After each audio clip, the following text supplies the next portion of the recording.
오늘도 주님의 말씀을 통해 하나님 나라를 누리는 복이 있기를 주님의 이름으로 축원합니다.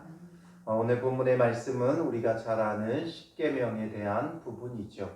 이 십계명은 하나님께서 이스라엘 백성과 언약을 맺으며 주신 거예요.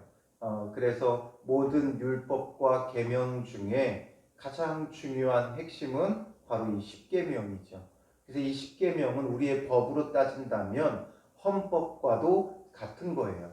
법이라는 것은 상위법이 있고 하위법이 있어요. 그래서 우리나라는 헌법이 있고 그 헌법을 기준으로 해서 하위법들이, 더 세세한 법들이 세워지죠.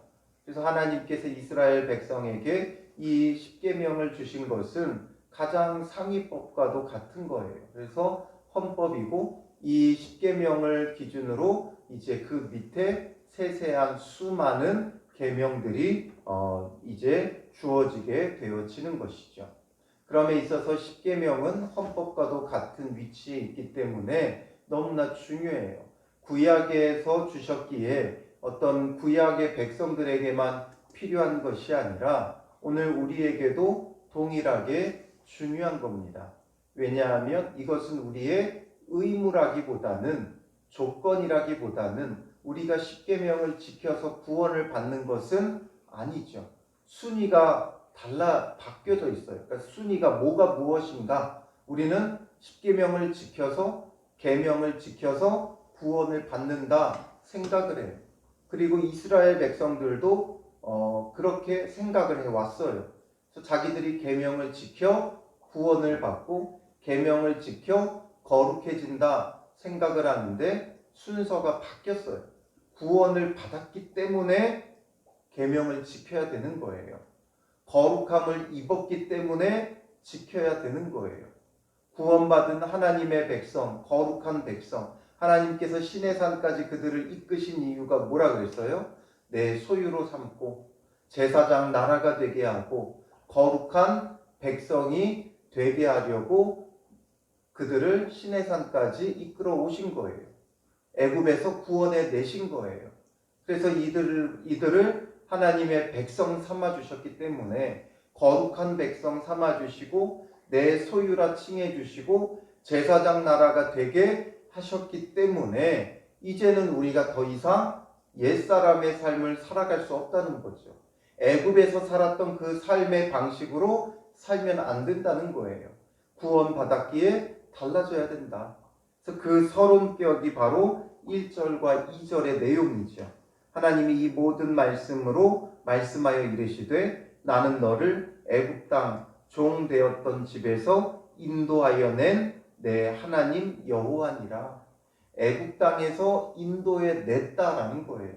애굽 땅에서 인도해 냈기 때문에 애굽 땅에서 살던 그 방식으로 이제는 살지 말고 옛사람을 벗어버리고 이제 새 사람을 입었기에 이제 새로운 사람의 삶의 방식을 가르쳐 주는 거죠. 하나님 백성으로서의 삶은 이제 이러해야 된다 알려주시는 거예요. 우리에게 의무가 아니고 조건이 아니에요. 이걸 해야 하나님의 백성이 되고 이걸 해야 구원받는 게 아니라 먼저 구원받았기 때문에 하나님의 백성이 되었기 때문에 이제는 하나님의 백성의 삶을 배워야 한다는 거죠. 로마에 가면 로마법을 따르라 말하죠. 이것처럼 하나님의 백성이 되었으면 하나님의 백성의 법을 따라야 돼요. 우리가 대한민국에서 살 때는 대한민국 법을 따르지만 어디 다른 곳에 여행을 가게 되면 어떻게 됩니까? 여행을 가면 그 나라 법을 따라야 돼요.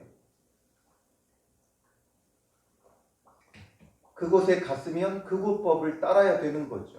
그런 것처럼 이제 애굽에서는 애굽법을 따르며 살아왔겠지만 애굽의 문화와 풍속을 따라 살아왔겠지만 이제 하나님께서 그곳에서 구원해 내셨잖아요. 그러므로 이제는 하나님의 백성으로서의 삶을 배우는 거예요. 그럼에 있어 가장 기본적으로 하나님께서 주신 것은 바로 이 십계명이라는 거죠. 그래서 우리는 이 십계명을 통해서 하나님의 백성의 삶을 배우는 거예요. 우리의 조건이나 의무의 개념보다는 구원받은 은혜로 말미암아 그 구원받음에 감사함으로 이제는 우리가 하나님의 백성의 삶을 배워야 한다는 거죠. 그러면서 가장 기본적으로 십계명을 주셨는데 이 십계명도 어떤 그 계명의 조항의 개념보다 그 의미를 깨달아야 돼요. 주신 자의 마음을 알아야 돼요. 왜 이렇게 말씀하셨는가를 생각해야 돼요.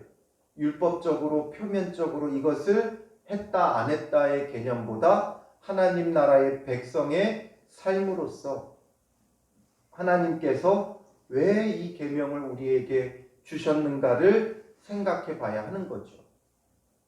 제가 종종 예로 들지만 아이들에게 무언가를 가르칠 때 어른들을 공경해야 된다. 그러니까 앞으로 동네에서 만나는 어른들에게 인사를 잘해라. 이렇게 이야기할 때는 그 인사할 때 어른에 대한 공경의 마음을 갖기를 원하는 거잖아요. 그런데 아이가 그 말을 듣고 가가지고 어떻게 해요? 그 공경의 마음은 없는데 어떻게 인사해야 되는가? 각도는 몇 도로 숙이고 손은 어떻게 하고 이런 것만 배우면 안 되죠. 그래서 인사하고 와가지고 이야기하는 거야. 아, 내가 오늘 허리를 30도밖에 안 숙였어. 45도는 숙여야 되는데 30도밖에 안 숙였어. 손은 앞으로 공손히 모았어야 되는데 내가 뒷짐졌다. 아니면 차렷자세였다. 이런 것만 생각하고 있으면 얼마나 어리석은 겁니까? 그리고 심지어 이제 동생을 막 혼내요. 야, 너 허리를 45도를 숙여야지. 너 20도밖에 안 숙이면 어떡하냐? 너 그 손의 자세가 뭐냐? 이러고 동생을 나무래요. 그러면 이게 바로 우리에게 헛된 율법적인 삶이 되어지는 거죠. 정말 중요한 건 그 마음이에요. 왜 그렇게 말씀하셨는가? 하나님께서 무엇 때문에 이렇게 말씀하셨는가? 하나님께서 이 계명을 주셨을 때 그 가운데 담겨 있는 주님의 그 마음은 무엇입니까? 우리가 이 계명을 늘 써가지고 다니면서 체크리스트로 여기면서 이걸 했느냐 안 했느냐 이것 따져보기를 원하시는 게 아니죠. 결국 이것을 통해 하나님께서 우리에게 가르쳐 주시고자 하는 것은 이전에 죄의 삶을 버리고 하나님의 형상을 회복하여 주님의 마음으로 살아가기를 원하는 거죠. 죄 가운데 잃어버렸던 하나님의 형상을 회복하는 것을 원하시는 거예요. 그래서 우리가 알고 있듯이 이 10계명은 1계명부터 4계명까지는 대신관계, 하나님과 우리와의 관계 속에서 지켜야 될 것. 그리고 5계명부터 10계명은 대인관계, 사람들과의 그 관계 속에 우리가 지켜야 될 것을 말해요. 그리고 그 핵심은 뭐예요? 사랑이죠. 하나님 사랑과 이웃 사랑이에요. 그래서 마태복음 22장 35절부터 40절에 보면 한 율법사가 예수님을 시험하여 묻죠. 어느 계명이 크니까? 예수님께서 뭐라고 말씀하세요? 마태복음 22장 37절에 예수께서 이르시되 내 마음을 다하고 목숨을 다하고 뜻을 다하여 주 너의 하나님을 사랑하라 하셨으니 이것이 크고 첫째 되는 계명이요. 결국 1계명부터 4계명까지는 마음을 다하고 목숨을 다하고 뜻을 다하여 주 너의 하나님을 사랑하라는 거예요. 하나님을 사랑한다는 것이 어떤 것인가? 이것을 1계명부터 4계명에 세세하게 말해준 거죠. 사랑하라고 하니까 사람들은 어떻게 사랑해야 될지를 몰라요. 그래서 그것을 가장 기본적인 조항으로 주신 게 1계명부터 4계명이 되는 거예요. 그리고서 첫째 되는 게 무엇인지 어느 계명이 큰지만 물었는데 예수님은 여기에 둘째도 말씀하시죠. 마태복음 22장 39절과 40절에 보면 둘째도 그와 같으니 내 이웃을 내 자신같이 사랑하라 하셨으니 이 두 계명이 온 율법과 선지자의 강령이니라. 둘째도 그와 같다. 내 이웃을 내 자신같이 사랑하라 라는 거죠. 이웃 사랑이에요. 그런데 이웃 사랑의 핵심은 어디에 있어요? 내 자신같이예요. 내 자신같이. 나에게 하듯이 다른 사람에게도 해라. 사람들은 기본적으로 자기 자신을 사랑하죠. 자기 자신을 사랑하는 마음들이 커요. 그래서 자기는 좋은 것 입어야 되고 좋은 것 먹어야 되고 좋은 것으로 대접받아야 돼요. 그렇지 못할 때 우리의 마음이 상하게 되어져 있고 기분 나빠하죠. 그런 것처럼 남을 대접할 때도, 남을 사랑할 때도 나 자신같이 내가 먹고 싶은 것으로 먹이며 대접해야 되고, 내가 입고 싶은 것으로 입히며 대접해야 돼요. 내가 누리는 것과 남에게 하는 것이 절대 달라서는 안 된다는 거죠.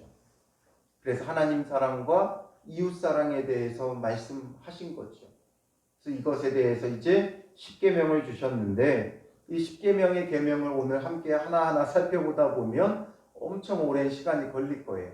예전에 출애굽기 강해를 초창기에 한 적이 있는데, 그때 10계명만 5주 동안 했더라고요. 5주 동안 했던 걸 이제 이렇게 짧게만 보지만, 우리가 그 가운데 중요한 건 하나님 사랑과 이웃 사랑이라는 거예요. 그 마음을 거기에 담아야 한다는 거죠. 그래서 첫 번째 계명이 뭐예요? 근데 우리가 첫 번째 계명, 두 번째 계명 이야기는 하지만 사실상 이것을 하나님께서 말씀하신 적은 없어요.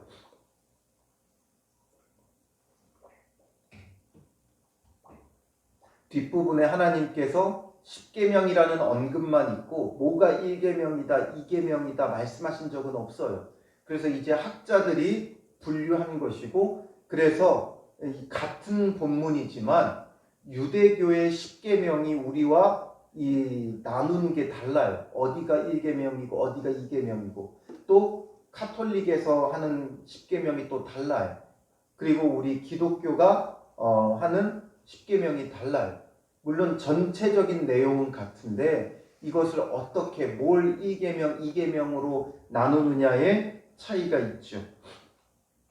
근데 우리는 이제 대체적으로 암묵적으로 합의된 게 찬송가 앞에 있는 10계명의 그 구분이죠. 그래서 첫 번째 계명은 3절이에요. 너는 나 외에는 다른 신들을 내게 두지 말라. 어떤 것보다 가장 중요한 걸 우리는 가장 앞에 두게 되어 있죠. 그러니 어떻게 보면 이 1계명이 모든 계명을 또한 아우른다고 볼 수도 있어요. 이 1계명의 핵심은 다른 신을 내게 두지 말라에 있는 게 아니라 나 외에는에 있는 거예요. 나 외에는. 하나님 외에는 다른 것을 우리가 가까이 두면 안 돼요. 그 말은 그 어떤 것도 우리 곁에 하나님 외에는 중요하게 여기는 게 없어야 되고, 하나님 외에는 더 사랑하는 게 없어야 되고, 뭐 반대로 하나님 외에는 더 두려워하는, 더 경외하는 것이 없어야 돼요. 그러니까 여기서 말하고자 하는 것은 우리가 실제적으로 적용해 본다면 다른 신 안 섬기니까 괜찮아요가 아니라는 거죠. 율법적인 조항으로 나는 하나님만 섬겨요, 이걸로 되는 것이 아니라 그걸 우리에게 적용해 보면 돈이 없어도 하나님만 섬기겠느냐라는 거예요. 사람이 없어도, 친구가 없어도 하나님만 섬기겠느냐? 건강이 없어도 하나님만 섬기겠느냐? 명예가 없어도 하나님만 섬기겠느냐?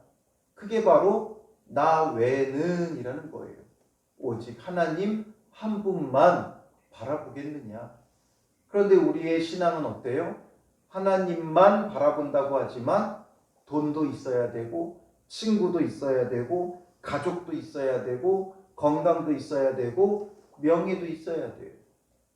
하나님만 섬기지만 무엇도 있어야 된다라는 말을 하지만 여기에는 모순이 있는 거예요. 그건 하나님만이 아니라는 거죠. 결국 우리의 입술로는 하나님만이지만 건강이 더 중요한 것이고, 돈이 더 중요한 것이고 명예가 더 중요한 것이고 사람과 친구와 가족이 더 중요한 게 되어 있다는 거죠. 그래서 정말 우리는 하나님 외에는 내게 다른 것이 없는지 이것을 우리가 살펴봐야 하는 것이죠. 그리고 두 번째 계명은 4절부터 6절이에요. 굉장히 길게 나열하고 있죠. 너를 위하여 새긴 우상을 만들지 말고 또 위로 하늘에 있는 것이나 아래로 땅에 있는 것이나 땅 아래 물속에 있는 것에 어떤 형상도 만들지 말며 그것들에게 절하지 말며 그것들을 섬기지 말라. 여기에 핵심은 어디에 있습니까? 우상을 만들지 말고 어떤 형상도 만들지 말며 그것들에게 절하지 말며 그것들을 섬기지 말라 하니까 만들지 말고의 사람들은 중심을 둬요. 만들지 말고. 근데 여기에 우리가 중점을 둬야 되는 건 어디에 있어요? 너를 위하여예요. 너를 위하여. 만들지 않는 게 중요한 게 아니라 나를 위한 것인가 하나님을 위한 것인가 이게 중요해요. 그래서 만들지 말라에 꽂혀서 절대 어떤 그림이나 어떤 것도 만들면 안 된다 이렇게 이야기를 하죠. 그러나 정말 중요한 건 만들지 않고 또 절하지 않고 섬기지 않는 게 중요한 게 아니라 너를 위하여예요. 나 자신을 위하여 하는 것인가 정말 하나님을 위한 것인가 우리가 이것을 잘 생각해 봐야 되는 것이죠. 그래서 우리의 신앙생활조차도 다른 걸 뭘 만들지 않는다 하여도 나 자신을 위한 것이라면 헛된 것이 되는 거예요. 근데 사람은 자꾸만 뭘 만들려고 해요. 왜냐하면 무언가를 만들면서 자기의 위안을 얻고 평안을 얻는 거예요. 정말 하나님 앞에 중요한 건 우리가 하나님의 거룩한 백성으로서 거룩하게 살아가는 게 중요한데 그 거룩하게 살 자신이 없으니까 거룩하게 살아가기가 힘드니까 사람들은 자꾸만 뭘 만들려고만 한다는 거죠. 이것이 어떤 형상이 될 수도 있고 어떤 종교적인 행위가 될 수도 있는 거예요. 자꾸만 뭘 만들어내서 그것 하면서 위안 삼는 우리의 그 신앙을 봐야 한다는 거죠. 그래서 구약 시대에 또 예수님이 오셨을 당시에도 이스라엘 사람들이 유대인들이 거룩하게 살 수 없으니까 자기들이 만들어낸 게 뭐예요? 그게 바로 금식이었어요. 스가랴 7장 5절에 보면 온 땅의 백성과 제사장들에게 이르라 너희가 70년 동안 다섯째 달과 일곱째 달에 금식하고 애통하였거니와 그 금식이 나를 위하여 한 것이냐 하나님께서 말씀하시죠. 책망하셔요. 그게 정말 나를 위한 것이었냐 말하죠. 너희가 금식한다고 그렇게 금식했는데 그게 나를 위한 것이었냐? 너를 위한 것 아니었냐? 너가 너의 마음의 평안을 위해 한 것이지 않았느냐? 너의 마음을 이기지 못해 그냥 너를 위해서 한 것이 아니냐 말씀하시는 거예요. 이게 금식을 하는 것 자체가 잘못됐다는 게 아니라 금식하는 걸로 위안 삼는 게 잘못됐다는 거예요. 정말 주님 앞에서 통해 자복하고 거룩하게 서기 위해 애통해하며 금식하는 것은 필요하죠. 근데 우리는 금식했다는 것으로 위안을 삼을 때가 있어요. 이런 우리의 신앙의 행태가 굉장히 많죠. 금식기도, 40일 작정기도, 특별기도, 1,000번제 헌금 이런 것들이 어떻게 보면 우리의 마음의 위안을 위해 우리가 만들어낸 것이 될 수도 있죠. 그걸 섬기는 거예요. 금식기도를 섬겨요. 특별 기도회를 섬겨요. 이것을 통해서 하나님께 나아가고 하나님 앞에 거룩하게 세워지는 게 아니라 이게 숭배의 대상이 되는 거예요. 이거 하면 바른 신앙생활이고 이거 안 하면 바른 신앙생활이 아니고 그래서 자기가 좋아하고 잘하는 것 계속하죠. 금식기도 잘하는 사람은 금식기도 열심히 하면서 금식기도 해야 된다. 방언기도 하는 사람은 방언기도 열심히 하면서 방언기도 해야 하나님이 듣는다. 천사의 기도다. 이렇게 이야기를 하죠. 또 1000번째 예물을 드리는 사람은 1000번째를 해야 하나님께서 응답하신다. 복 주신다. 이렇게 이야기를 해요. 그것 자체가 어떻게 보면 숭배의 대상이 되어 있는 거예요. 하지 말라는 이야기가 아니라 정말 그게 우리의 숭배의 대상이 되고 있지는 않은지, 내가 만들어낸 것은 아닌지 생각해 봐야 돼요. 주님은 말씀하실 거예요. 그게 정말 나를 위하여 한 것이냐.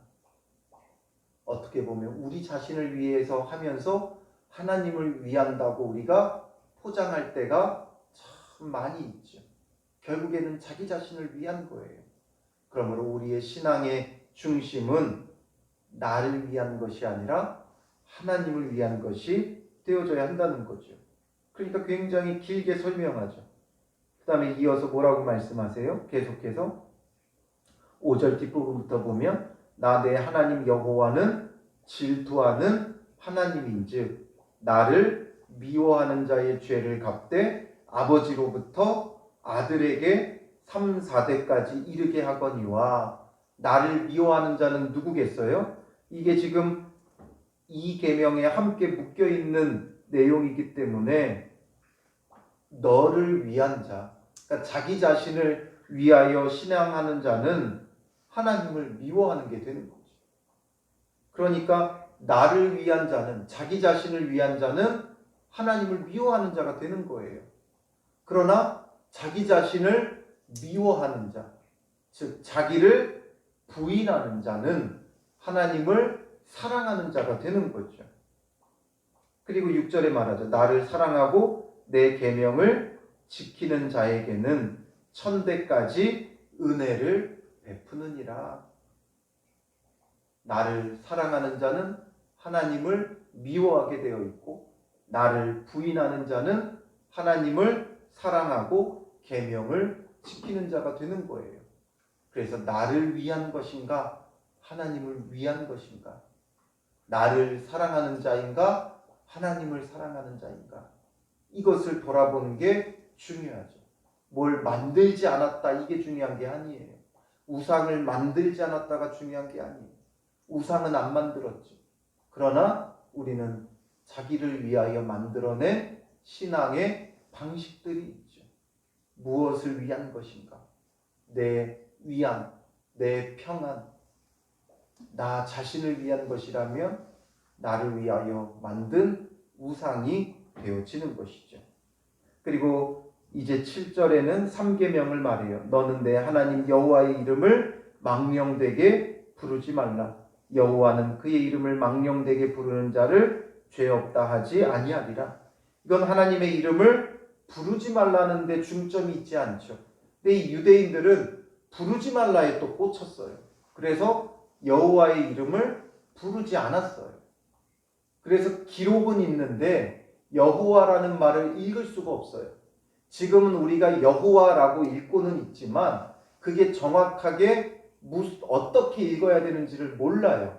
히브리어의 특이점이 있는데 히브리어는 자음만 써요. 그러니까 부르지 않으면, 말하지 않으면 이 단어를 어떻게 읽어야 되는지를 모르죠.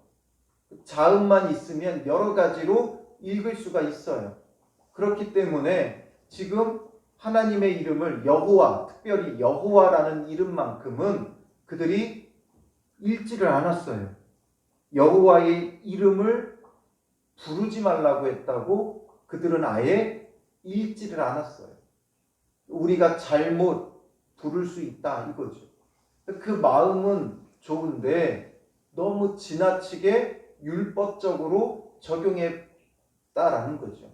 그럼 지금은 왜 여호와라고 읽냐 하면, 그래서 그들이 읽을 수 없기 때문에 그 단어가 나오면 다르게 읽었어요.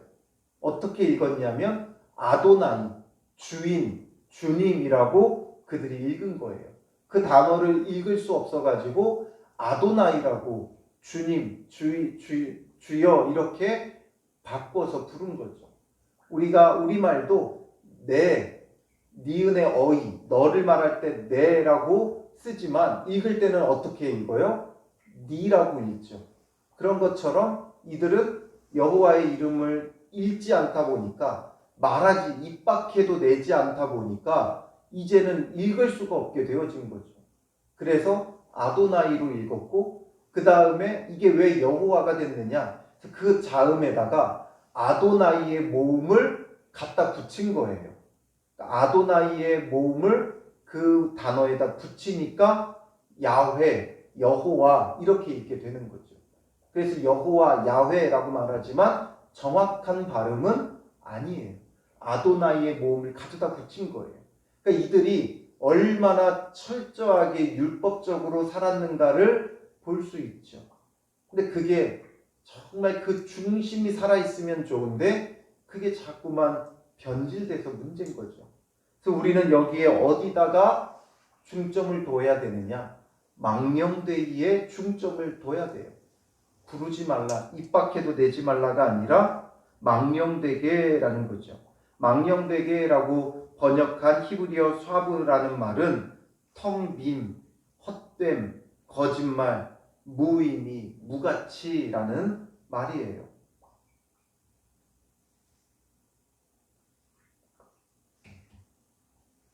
그러니까 망령되게 부른다는 것은 헛되게 부른다는 거죠. 정말 능력의 이름, 우리의 구원의 이름으로 부르는 것이 아니라 헛되게 하나님의 이름을 가져다 붙이는 것, 아무데나 하나님의 이름을 가져다 붙이는 것을 금하고 있는 거예요. 그 대표적인 예가 뭐예요? 맹세할 때 여호와의 이름으로 맹세하는 것 조심하라는 거죠.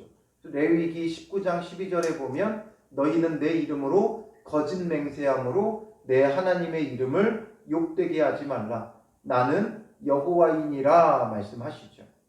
그래서 예수님도 마태복음 5장 33절 34절에 또 옛사람에게 말한 바 헛맹세를 하지 말고 내 맹세한 것을 주께 지키라 하였다는 것을 너희가 들었으나 나는 너희에게 이르노니 도무지 맹세하지 말지니 하늘로도 하지 말라. 이는 하나님의 보좌임이요 말하죠.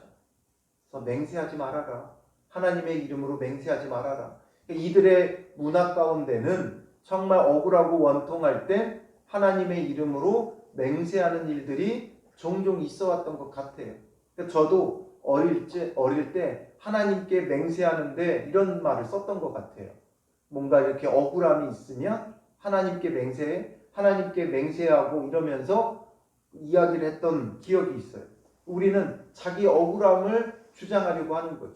그런데 그게 거짓 맹세일 때만 하나님께 망령된 게 아니라 정말 아무리 참된 일이라 할지라도 아무리 진리라 할지라도 하나님의 이름으로 맹세하면 안 돼요. 왜냐하면 그건 나를 위한 것이기 때문에 그래요.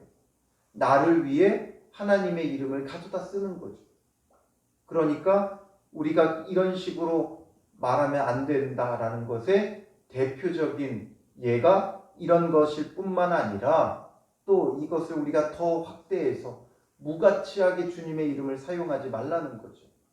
구원의 이름인데 여호와라는 이름은 스스로 있는 자라는 뜻으로 구원자가 되어주시는 하나님이에요. 근데 우리는 그에 대한 확실한 믿음 없이 그냥 입술로만 주여 주여 부르는 것은 주님의 이름을 망령되게 부르는 거죠. 그래서 정말 능력의 이름, 구원의 이름으로 불러야 돼요. 로마서 10장 13절에는 누구든지 주의 이름을 부르는 자는 구원을 받으리라 말씀하세요. 그러나 예수님은 뭐라 그러세요? 나더러 주여 주여 하는 자마다 하나님 나라에 들어갈 것이 아니요. 내 계명을 가지고 지키는 자야 들어간다라는 거죠. 나를 사랑하는 자라야 들어간다라는 거죠. 그러니 주님의 이름을 우리가 입술로만 주여 주여 하는 것, 하나님 하나님 하는 것, 여호와 여호와 하는 것은 무가치하게 부르는 거예요. 정말 나의 구원의 이름으로 오직 이 앞에 1계명과 2계명을 포함한 여호와의 이름을 불러야 한다는 거죠. 하나님 외에는 없다는 것. 그리고 나를 위해서 불러서는 안 된다는 것. 그래서 오직 능력의 이름, 구원의 이름, 여호와를 부르고 예수를 부르는 그런 믿음과 신앙을 가져야 되는 거예요. 그리고 이제 네 번째는 뭐예요? 안식일에 대한 것이죠. 8절부터 11절까지 안식일을 기억하여 거룩하게 지키라 라는 거예요. 여기에 핵심은 어디에 있습니까? 안식에 있죠. 안식을 누리며 하나님 나라를 맛볼 수 있는 날이에요. 이날만큼은 죄에서 자유함을 얻는 거예요. 하나님 안에서 죄에서 자유함을 얻는다는 것이 어떤 것인지를 맛보고 미리 천국의 그 안식을 누림으로써 천국을 사모하는 날이 되어지는 것이고 모든 것에 회복이 되는 날이에요. 그런데 유대인들은 어디에 꽂혔어요? 아무 일도 하지 말라. 여기에 꽂혀버렸죠. 왜 아무 일도 하지 말라고 이야기하신 거예요? 그 당시에는 주종 관계가 있었어요. 주인과 종의 관계가 있었어요. 그러므로 주인이 종을 쉬게 해주지 않으면 종은 쉴 수 없어요. 아무리 안식일이라 할지라도 주인이 일을 시키면 일해야 되는 거예요. 그러니까 그들에게 안식을 맛보게 하기 위해 주인에게 남종이나 여종이나 문 안에 머무는 객이라도 아무 일도 하지 말라 명하신 거예요. 그리고 아버지가 주인이 되어 있어요. 남편이 주인이 되어 있어요. 그렇기 때문에 이들이 안식을 주지 않으면, 이들이 쉬게 해주지 않으면, 아버지가 남편이 쉬게 하지 않으면 쉴 수 없어요. 그러니 이들이 어떻게 안식을 누릴 수 있겠어요? 그래서 그 대표적인 것들로 9절부터 11절에 말하는 거예요. 엿새 동안은 힘써 내 모든 일을 행할 것이나 일곱째 날은 내 하나님 여호와의 안식일인즉 너나 내 아들이나 내 딸이나 내 남종이나 내 여종이나 내 가축이나 내 문 안에 머무는 객이라도 아무 일도 하지 말라. 이는 엿새 동안에 나 여호와가 하늘과 땅과 바다와 그 가운데 모든 것을 만들고 일곱째 날에 쉬었습니다. 그러므로 나 여호와가 안식일을 복되게 하여 그날을 거룩하게 하였느니라. 그래서 일하지 말라는 거예요. 일하지 않고 일이라는 것 자체가 사람이 하나님 앞에 범죄함으로 인해 수고하고 땀 흘려 땅의 소산을 먹게 됨으로 일하게 되어졌죠. 그러니까 그것에서부터 벗어나서 이날만큼은 안식하고 평안을 누리고 하나님을 예배하는 날이 돼야 한다라는 거죠. 그러기 위해서는 아버지가 아들과 딸을 쉬게 해야 돼요. 주인이 종을 쉬게 해야 돼요. 그래서 이 말씀을 하시는 것뿐이지 일하지 않는다는 데 중심이 있는 게 아니라 안식에 중심이 있죠. 그래서 우리가 참된 안식을 누리려면 구약에는 일하지 않는 것밖에 없었지만 예수님께서 이 땅에 오셔서 안식일 날 많은 일을 하시죠. 왜 많은 일을 하셔요? 예수님이 일하셔야 우리가 안식할 수 있어요. 예수님이 안식일의 주인이 되어야 우리가 정말 안식을 누릴 수 있어요. 구약 시대에는 그 안식의 주인이 누구였어요? 주인이었고 아버지였어요. 그래서 아들이나 딸이나 남종이나 여종이나 아무도 일하지 말라는 거예요.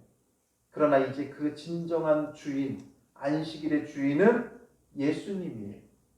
마가복음 2장 27절 28절에 또 이르시되 안식일이 사람을 위하여 있는 것이요 사람이 안식일을 위하여 있는 것이 아니니 이러므로 인자는 안식일에도 주인이니라 말씀하시죠. 예수님이 진정한 안식일의 주인이 되어 그의 종된 우리를 안식하게 하실 때 참된 안식이 있는 거죠. 예수 그리스도를 주인으로 모시고 참된 안식을 누려야 돼요.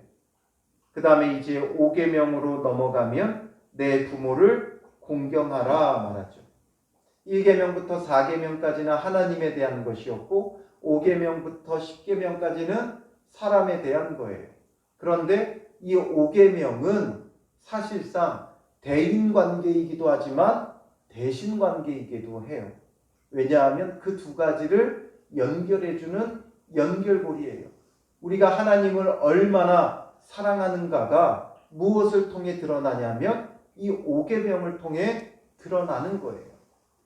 하나님을 우리가 아버지라고 부르잖아요. 그렇기 때문에 내 육적인 부모에게 하는 그 마음과 그 자세가 하나님을 향한 마음과 자세와 같아요. 육적인 부모에게도 잘하지 못하는데 보이지 않는 하나님에게는 어떻게 하겠어요? 그러므로 이 5계명은 하나님 사랑과 이웃 사랑의 연결고리, 그 모든 것이 가시적으로 드러나는 대표적인 일이에요. 그리고 부모에게 잘하는 사람은 하나님께도 잘해요. 또 부모에게 잘하는 사람은 이웃에게도 잘해요. 결국 그 두 가지를 다 포함한 게 이 5계명이 되죠. 그래서 하나님이 이 땅에서 육적으로 우리를 돌보거나 키울 수 없어요. 그러므로 부모를 주신 거예요. 그래서 부모님은 하나님의 대리자로서 그 자녀들을 양육하고 육적으로 돌볼 뿐만 아니라 영적으로도 가르쳐야 되는 책임이 있죠. 그래서 그렇게 중요하기 때문에 하나님께서는 여기에 약속이 있는 첫 계명이 되게 하시는 거예요. 그리하면 내 하나님 여호와가 내게 준 땅에서 내 생명이 길리라 약속해 주시는 거예요. 부모 공경 잘하면 이 땅에서 길게 해주겠다. 그래서 에베소서 6장 1절부터 3절에 이렇게 말하죠. 자녀들아 주 안에서 너희 부모에게 순종하라. 이것이 옳으니라. 내 아버지와 어머니를 공경하라. 이것은 약속이 있는 첫 계명이니 이로써 내가 잘 되고 땅에서 장수하리라 말하죠. 그러므로 여기에 핵심은 공경이 있어요. 공경이라는 것은 카바드, 명예롭게 하다 이런 뜻이에요. 명예롭게 하다. 부모를 명예롭게 하는 건 우리가 부모에게 온전히 순종할 때죠. 우리가 순종해야 부모의 권위가 서는 거예요. 다른 것 없어요. 우리가 세상적으로 잘 나가고 칭찬받고 이래도 어떻게 보면 부모가 명예롭게 되지만 더 중요한 건 부모의 권위에 순종하는 것. 이것보다 부모를 더 공경하고 명예롭게 하는 것이 없어요. 그래서 부모에게 순종하라 에베소서 6장에는 말하고 있는 것이죠. 그리고 이제 6번째 계명 살인하지 말라 말하죠. 대신관계는 간략하게만 말해요.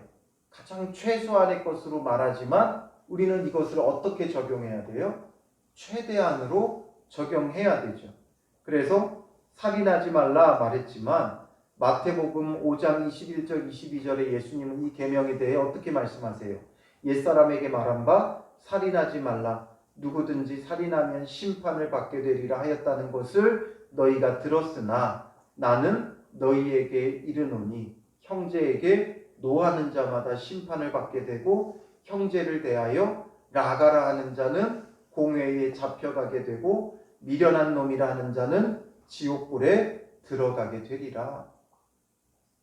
살인하는 정도가 아니라 마음으로 미워하는 것도 노하거나 또 라가라 하거나 미련한 놈이라고 하는 것 자체가 존중이 없는 거죠. 상대에 대한 존중이 없는 거예요. 존중과 사랑이 없으면 함부로 대하게 되어져 있죠. 막말하는 것, 이런 것도 예수님은 문제로 삼겠다는 거죠. 그러니 우리의 마음에서부터 참된 사랑과 존중이 필요해요. 그 누구라도. 왜냐하면 하나님의 형상을 입은 자기 때문에.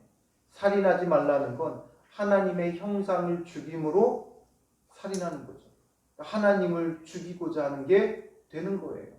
하나님의 그 창조 질서를 깨뜨리는 것이고 생명의 주인 되신 하나님께 도전하는 것이지만 꼭 살인하는 것만이 아니라 누군가를 존중히 여기지 않으면 하나님께 하듯 행하지 않으면 그게 바로 살인하는 것과 다름이 없다라는 거죠.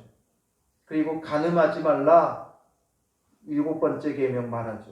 간음한다는 건 하나님께서 주신 이 성이라는 것 자체가 얼마나 귀하고 복되고 성스러운 거예요. 그래서 생명을 낳는 아주 성스러운 것인데 이 간음하는 건 자기의 정욕으로 탐욕으로 이 모든 것을 타락시키는 거죠.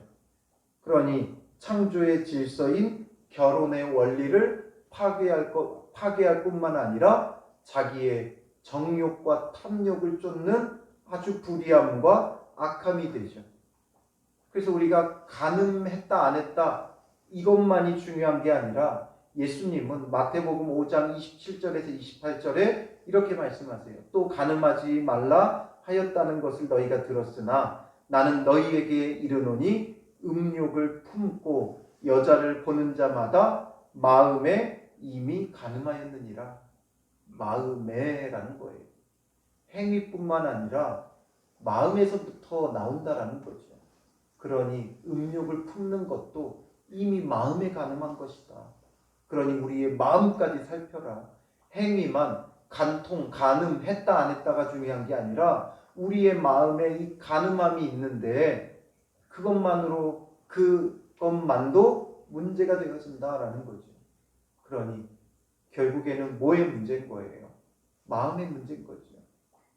결국 마음이 행위로 드러나게 되어 있는 거예요. 마음이 있다면 기회가 주어지면 하는 거예요. 마음에 없었다면 기회가 주어져도 안 하죠. 그러니까 기회가 주어지면 얼마든지 우리도 이런 마음을 음욕을 품고 있으면 간음할 수 있다는 거예요. 앞선 살인하지 말라는 것도 이웃을 미워하고 있으면 기회가 되면 죽일 수 있다는 거죠. 너무 미우면 나중에 누가 보지 않고 아무도 없고 아무 증거도 없다면 죽이고 싶은 마음이 결국에는 살인으로 결과가 맺어질 수도 있는 거죠. 그 다음에 15절에 8번째 계명 도둑질하지 말라 말하죠. 도둑질한다는 건 결국 나의 방식과 나의 방법으로 불의하게 살아가는 거죠. 정당한 삶이 아니라 불의한 삶이 되어지는 거예요. 그리고 16절에 내 이웃에 대하여 거짓 증거하지 말라. 거짓 증거라는 것 자체가 하나님의 정의와 공의에 가장 방해가 되는 거죠. 그래서 거짓 증거는 어디서 해요? 법정에서 하죠. 그러니 가장 정의로워야 하는 곳에서 거짓 증거함으로 이제 하나님의 정의와 공의를 무너뜨리게 되는 거예요. 그러니 이게 꼭 법정에서뿐만 아니라 우리가 어디서나 남들에 대해 낱말하는 것, 그 사람의 모든 상황과 처지를 다 알지 못하면서 함부로 이야기하는 것은 거짓 증거가 될 수 있는 거예요. 그러니 우리는 낱말을 하면 안 돼요. 남에 대한 이야기. 그런데 남 얘기하는 게 제일 재밌죠. 남 험담하는 게 제일 재밌죠. 이런 것을 그쳐야 돼요. 그래서 우리는 거짓 증거하는 것, 뭔가 법정에서 거짓 증거하지 않았다 이것으로 만족하는 게 아니라 남에 대한 이야기는 하지 마세요. 우리가 잘 알지 못하고 말함으로써 그를 모함하는 일이 될 수도 있어요. 그러니 함부로 이야기하지 말고 남에 대해서 함부로 평가하면 안 되죠. 그리고 마지막으로 내 이웃의 집을 탐내지 말라. 탐심에 대해서 말해요. 결국 그 탐심이 죄를 낳는 거죠. 탐심 자체가 욕심이죠. 욕심이 잉태하여 죄를 낳고 죄가 장성하여 사망에 이르는 거예요. 그러므로 우리는 탐내지 말아야 돼요. 탐낸다라는 것은 하나님께서 내게 주신 것으로 만족하지 못하는 거죠. 그러므로 탐심을 갖는 거예요. 하나님께 만족하면 탐내지 않아요. 남과 비교하기 때문에 그래요. 하나님이 주신 은혜를 바라보는 게 아니라 남을 바라보니까 그래요. 남들과 비교하니까 내가 더 가지지 못하고 더 누리지 못하는 것이 초라하게 느껴지는 거죠. 그러므로 탐내게 돼요. 그러니 내 이웃의 아내나 남종이나 여종이나 소나 낙이나 내 물은 내 이웃의 소유를 탐내지 말라. 심지어 아내도 다른 아내를 비교해 보니까 뭔가 만족스럽지 못하는 거죠. 그리고 남종과 여종도 비교해 보니까 뭔가 만족스럽지 않은 거예요. 결국 여기에는 전부 다 만족하지 못함이 있는 거죠. 그러므로 우리는 늘 주님 주신 은혜에 만족함을 누려야 돼요. 사도 바울은 빌립보서에서 뭐라고 고백해요? 빌립보서 4장 11절부터 13절에 보면 내가 궁핍함으로 말하는 것이 아니니라. 어떠한 형편에든지 나는 자족하기를 배웠노니 나는 비천에 처할 줄도 알고 풍부에 처할 줄도 알아 모든 일 곧 배부름과 배고픔과 풍부와 궁핍에도 처할 줄 아는 일체의 비결을 배웠노라. 내게 능력 주시는 자 안에서 내가 모든 것을 할 수 있느니라. 자족하기를 배웠다라는 거죠. 주님의 은혜를 깨달았다는 거예요. 주님의 은혜를 느끼지 못하니까 만족스럽지 못하는 거죠. 그러니 벗어나고 싶고 탐내고 욕심을 부리게 되어지는 거예요. 주신 삶의 은혜를 깨닫고 항상 주님 앞에 만족하고 감사해야 되는 것이죠. 그래서 이제 1계명부터 10계명까지 간략하게 살펴봤지만 이 모든 것을 통해 우리는 이제 하나님 사랑, 이웃 사랑을 참되게 배워야 돼요. 그래서 온전히 하나님의 거룩한 백성으로 살아가는 의무나 조건이 아니라 거룩한 백성에 감사하는 삶이에요. 거룩한 백성답게 하나님의 자녀답게 오늘 하루도 이 근본 정신을 기억하며 참된 사랑 가운데 행하는 믿음의 사람들 되시기를 주님의 이름으로 축원합니다. 기도하겠습니다. 살아계신 아버지 하나님, 주님께서 우리를 구원해 주시고 그 구원받은 자의 삶이 어떠해야 되는지를 우리에게 가르쳐 주셨사오니 이것을 깨닫게 하옵소서.